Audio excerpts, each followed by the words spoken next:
masina avo indrindra, toerana avo indrindra, masina indrindra. That's where they had put the Ark of the Covenant. Ary ao no misy ny arca de covenant. And only the high priest could go in there.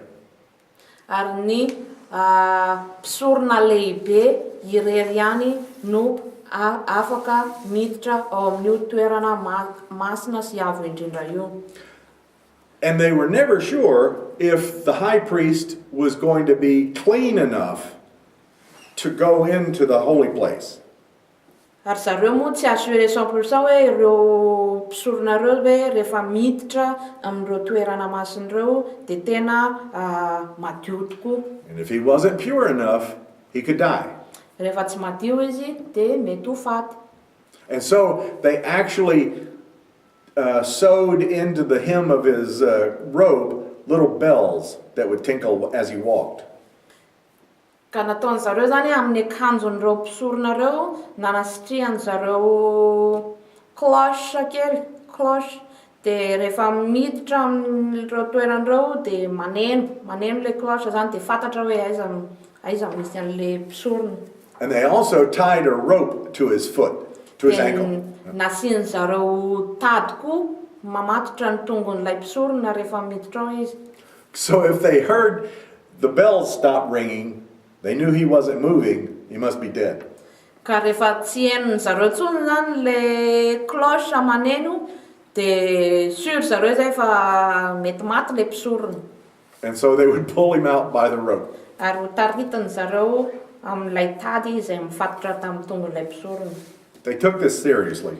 Ndraisin'zareo sérieux tsara mihitsy ty So zavatra ty. now that David is bringing the Ark of the Covenant back, So zany efa hoentin'i Davida miverina lay arka na le vata iny zany le arka. he needs a place to put it. Mila toerana izy ametrahany an'io vata io. So David builds a tabernacle along the same lines as what Moses did.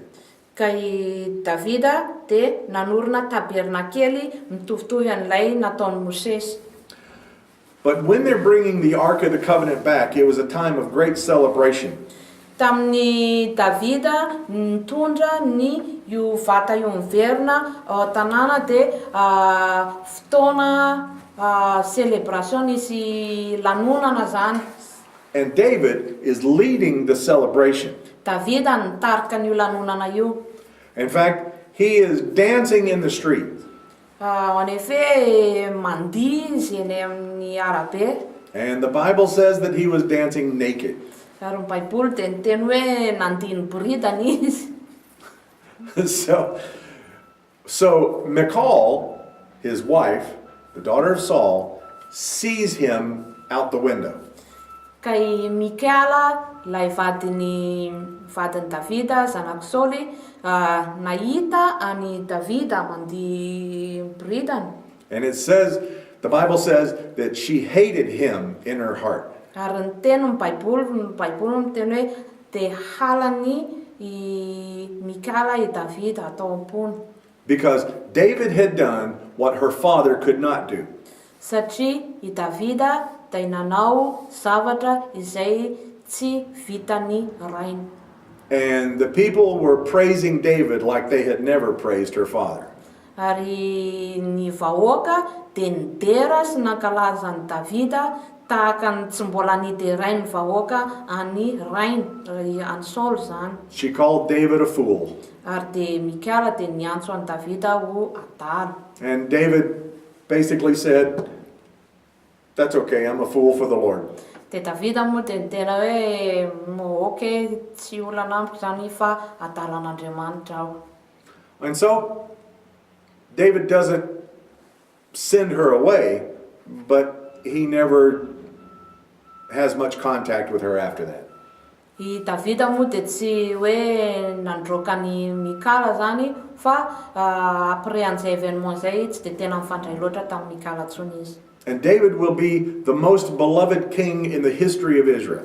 I Davida dia anisan'ny mpanjaka mamy hoditra indrindra amin'ny mpanjaka rehetra Israely. And David loved his people. Ary Davida koa dia tiany olony. But one day, he's looking out from the palace and he sees a beautiful woman. Ndray andro izy nijery ivelan'ny lapany dia nahita vehivavy tsara tarehy. And the Bible says that he desired her in his heart. Ary ny Baiboly dia miteny fa nitsiriritra an'io vehivavy io izy tao am-pony. Her name was Bathsheba. Ny anarany dia Batseba. David wants her for himself. Davida dia nitady an'i Batseba ho an'ny tenany. And so he finds out that she's married. Ary hitany fa i Batseba dia fa manambady. And she is married to one of his officers, a man named Uriah. Ary Batseba dia nanambady an'i soldany izay antsoina hoe i Uria. Uriah was not an Israelite. Uria dia tsy Israelita akory. He had actually come from a kingdom in the north. Uria dia avy amin'ny fanjakana avy any avaratra. And so it shows us that during David's reign, foreigners were welcome. Zany dia mampiseho antsika fa nandritra ny fanjakany nanjakany David dia ny étranger koa dia bienvenue ao amin'ny fireneny. They could live in Israel, Afaka mipetraka sy monina ao Israely, but they could also become officers in the king's army. ary afaka ho membre ao amin'ny armée any koa. So David decides that he's going to send Uriah into battle. Ka i Davida zany dia nanapa-kevitra fa handefa ny Uria any amin'ny bataille ho voalohany indrindra ery amin'ny bataille an'izay zany. And in fact, he puts Uriah in the front line. Ary nataony premier ligne mihitsiny zany Uria amin'io bataille io. The front line is always the most dangerous spot. Ny premier ligne iny moa zany no tena place dangereux indrindra amin'ny fiadiana. So Uriah dies in battle. Ka maty tamin'izay bataille izay Uria. And now David can marry Bathsheba. Ary zao zany Davida dia afaka manambady any Batseba. Did he commit adultery? Not really. Moa ve izy zany dia nijangajanga pas vraiment. But he had Uriah killed so that he could take his wife. Fa kosa novonoany nataony izay ahafaty any Uria mba alasa ny Batseba ho vadiny. So he marries Bathsheba and brings her into the palace. Ka nivadiny zany Batseba ary nientiny ao amin'ny lapa. Now by this time, the prophet Samuel had died. Amin'izao fotoana izao zany parapatonga an'izao tantara izao i Samuela mpaminany dia efa maty. And another prophet named Nathan was now prophesying in Israel. Dia ankehitriny ny mpaminany Natana no mpaminany ao amin'ny Israely. And Nathan comes to speak to King David. Tonga zany i Natana hiresaka amin'ny mpanjaka Davida. And he tells him a story. Ary tantara ho an'i Davida i Natana. He said, what if there was a rich man who had hundreds and hundreds of sheep? Dray andro izy nisy olona iray izay nanana ondry amanjatony. And what if there was a poor farmer who had only one sheep? Ahoana hozy izy raha ohatra ka misy mpamboly iray izay manana mpiandrondry iray izay manana ondry iray fotsiny. And he loved that sheep. Tena tiany dia tiany tokoa io ondry keliny io. And what if the rich man came and took the one sheep from the poor man? Ahoana raha io le olona manakaraina iray izay manana manjatony ondry lasa naka an'io ondry kelin'ilay mahantra anankiray io. He already has hundreds of sheep. efa manana ondry amanosy amanjatony izy. And now he takes the only sheep from the poor farmer. Dia zao kanefany dia aka ilay ondry kely anankiray an'io mpamboly io izy. And David gets furious. Dia tezitra be I Davida. He says, "Who is the man who would do this thing?" Hoy izy hoe iza ny ilay olona nanao an'izany zavatra izany. "I will punish him," he says. Ho voaheloka izy hoy izay omeko punition.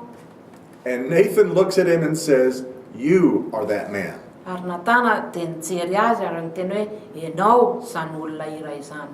And David realizes what he's done. Dia tonga isaina Davida tamin'ny zavatra nataony. Let's be honest. David already knew what he had done. Raha tena honnête itsika efa fantatry Davida soamantsara inona ny zavatra nataony. He just didn't think anybody else knew. Fa izy dia nihevitra hoe tsisy olona nahafantatra ny zavatra nataony. But he repents. Fa kosa nibebaka Davida. And the Lord blesses his marriage with Bathsheba. Dia no tahian'Andriamanitra ny mariaziny tamin'ny Batseba. In fact, Bathsheba will give birth to David's favorite son. En effet, Batseba dia niteraka ny zazalahy izay tena tiany I Davida. But David will suffer many, many tragedies in his family. Fa I Davida kosa dia be dia be no fahoriana izay anjady aminy anefa. In fact, the first child with Bathsheba will die. En effet, ny zanany voalohany amin'ny Batseba dia ho faty. And one of his sons, Absalom, will actually lead a revolt against David. Ary ny zanany lahy anankiray izay antsoina hoe Absaloma dia hitarika revolta contre anazy. David loved Absalom, Davida dia tena tia ny Absaloma. but Absalom was listening to evil men. Fa I Absaloma dia niaino olona izay nanana sain-dratsy. And he led a revolt to try to take the throne away from David. Ary nitarika revolta I Absaloma mba hanonganana any Davida. David kept forgiving Absalom, but Absalom kept revolting. I Davida, I Absaloma dia nirevolta foana ary Davida dia namela hatrany amin'ny Absaloma. And some of David's trusted men were chasing Absalom. Ny olona izay tena atokiany Davida sasany dia nanenjika ny Absaloma. And while he's riding on a horse trying to escape, his hair gets caught in the limbs of a tree. Who's here? Absalom. Yeah. When Absalom is trying to escape, he's okay. on a horse and his hair gets caught in the branches of the tree. Ka ty olona izay natokisany Davida ity zany mpanaradian'ny Davida ireto rehefa nanafika ny Absaloma dia Absaloma nitsoka dia izy ampitsoahany iny ny volony dia lasa tratrany hazo. And Absalom is killed. Ary ny hazo iny satria voatratrany ny hazo iny dia lasa niongana tamin'ny sovaliny dia lasa niantona tamin'ny hazo iny izy ary izay nahafatany Absaloma. And when they report back to David about the death of Absalom, Rehefa nanao tatitra ny Davida ireto soldat reto zany ny fomba nahafatesany Absaloma.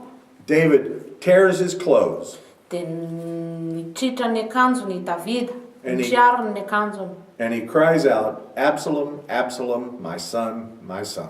Ary nioraka izy hoe i Absaloma, ny zanako, ny zanako. That's a tradition among the Hebrew people. Tradition eo amin'ny zareo Hebreo izay zavatra izay. When someone dies, they tear their clothes. Rehefa misy ny maty dia triariny ny akanjony. And many of them still do it today. Ary hatramin'izao aza mbola misy manao izany tradition izany. But now Absalom, who would have been the next king, is gone. Zao zany Absaloma izay tokony ho mpanjaka manaraka dia efa maty. And it will be Solomon who will be the next king. Dia lasa I Solomona zany no ho mpanjaka manaraka. And Solomon is going to be considered the wisest of all kings. Ary Solomona dia lasa ho considéré en tant que hoe mpanjaka manam-pahendrena indrindra. David wants to build a temple, not just a tabernacle, a tent, but a temple. David dia te hanorona tempoly fa tsy hoe tabernakla tsy tabernakely intsony zany fa tena tempoly no tiany Davida ho ahorona. And as he's planning to do that, the Lord tells him no. Ary rehefa nanam-pikasana hanao izay tempoly izay Davida dia Andriamanitra dia niteny aminy hoe tsia. And the Bible tells us that the Lord said to David, "You are a man of blood, and I won't let you build my temple." Ary ny Baiboly dia miteny antsika fa Andriamanitra dia niteny tamin'ny Davida fa ianao dia olona mpiady, olon-dra ka tsy ianao no anamboatra anangana ny tempoloko. It will be your son Solomon who gets to build the temple. Fa ny zanakao Solomona no anamboatra ny tempoly. So David dies an old man. Davida dia maty tratrantitra tena antitra tanteraka. The whole nation mourned his death. Ny firenena ray manontolo dia nalahelo anazy, nisaona azy. And Solomon will take the throne after him. Dia Solomona no andray ny fanjakana ao aorianan'ny Davida. This is where we'll stop. Eto tsika no hijanona. See you next time. Manaraka indray.